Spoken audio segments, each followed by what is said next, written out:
Guys, welcome to my channel. আমি শিউলি তোমাদের সাথে একটা নতুন রেসিপি শেয়ার করছি। এই দেখো, পাঙ্গাস মাছ ভেজে নিয়েছি, আর কিছু ভাজছি। আর আমি কিন্তু কাঠের উনানে রান্না করছি, আপনারা দেখতে থাকুন।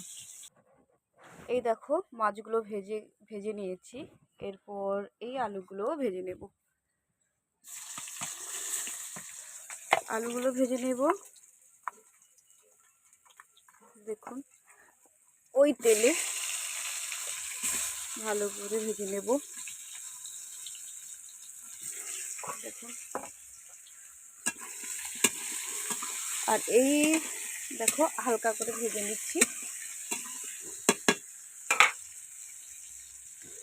একটু হলুদ গুঁড়ো দিয়ে দেব, একটু লবণ দিয়ে দেব, দিয়ে নাড়াবো। দেখো, নাড়াবো।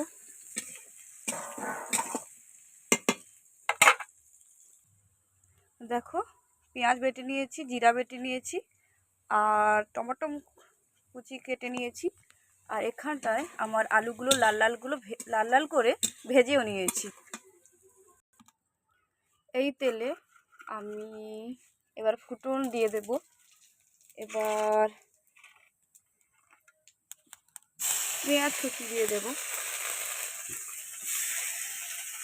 একটু নাড়বো, দিয়ে দেবো, দিয়ে দিয়েছি। এবার একটু টমেটো দিয়ে দেবো। কাঠের উনুনে আপনারাও বাড়িতে রান্না করবেন। যারা শহরে থাকে, যারা গ্রামে থাকে, তাদের সবাইকে বলছি, আপনারাও বাড়িতে এভাবে রান্না করে করবেন। দেখবেন খেতে খুবই সুস্বাদু হবে। আমি এবার একটু হলুদ গুঁড়ো, এই হলুদ গুঁড়ো, এবার লবণ, আর পরিমাণ মতন লঙ্কা গুঁড়ো দিয়ে দেব। দেখুন,